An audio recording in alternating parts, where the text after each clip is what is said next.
और हम अपने बच्चों का पेट भरते हैं, तो मेरे पास तो सोचने के लिए समय ही नहीं रहता कि अपने बच्चों को पढ़ाएंगे कि नहीं पढ़ाएंगे। और इसी जद्दोजहद में जीवन चला जाता है। हमारा बच्चा भी आने वाला समय में मजदूर ही बनता है और वो भी मजदूर रह जाता है। तो पढ़ने के लिए तो कोई स्कोप नहीं है साथी। सही बात है, असमानता है, लेकिन इसी असमानता में शंकर मांझी हैं। इसी असमानता में जिनके बारे में जितेंद्र जी के बारे में बोल रहे हैं कि पीएचडी किए हैं, विनोद क्रांति जी हैं और ऐसे बहुत सारे साथी हैं।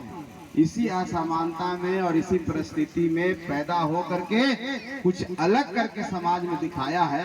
यही प्रेरणा का स्रोत है और यही प्रेरणा ले करके हमको आगे बढ़ना होगा अपने मंजिल की तरफ। तभी दीना भद्री जी का आप जो गुणगान कर रहे हैं, जो अंधविश्वास के खिलाफ लड़े, जमींदारों के खिलाफ लड़े और भी जो कुर्बानी उन्होंने दिया, उनको याद कर करके अपने आप को मानसिक रूप से मजबूत बनाना है, मानसिक रूप से सबल बनाना है और ये सोचना है कि हम कमजोर नहीं हैं। जो लोग हमको समझते हैं, ताने देते हैं, बोलते हैं, हम भी उन्हीं के खानदान हैं, हम भी कुछ कर सकते हैं।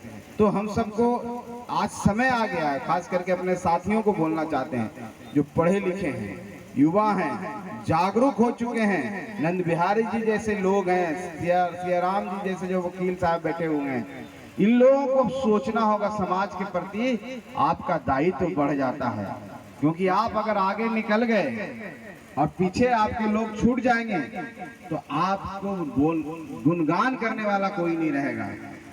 एक उदाहरण मैं देता हूं कि आपका घर बहुत साफ है और आपके घर के बाहर बहुत गंदगी है, तो बाहर निकलेंगे तो गंदगी पर ही पैर जाएगा, आपके पैर गंदा होंगे और वही पैर गंदा होकर आपके घर में आएगा, फिर गंदगी पुनः वहां पर होती हो जाएगी। तो कहने का मतलब है कि अगर हमको मौका मिला है बाबा दीना भद्री के पुण्य प्रताप से, आशीर्वाद से कि हम आगे बढ़े हैं, तो हम लोग को समाज के प्रति सोचना चाहिए, समाज के प्रति हमारा योगदान होना चाहिए, तभी आज का महत्व होता है। और इसी के लिए हम सबको एक होकर के काम करना होना चाहिए। शिक्षा हम सबको आर्थिक मदद नहीं कर सकते हैं, लेकिन सामाजिक रूप से अपने समाज को सबल बना सकते हैं, सुदृढ़ बना सकते हैं, उसको आगे बढ़ाने के लिए प्रेरित कर सकते हैं। तो ये लोकतंत्र है। साथ बाबा साहब ने हमको एक अधिकार दिया, वो सबको बराबर दिया और एक संविधान दिया जिसके तहत ये देश और दुनिया, ये देश चल रहा है, ये राज्य चल रहा है और उसमें समानता का अधिकार है।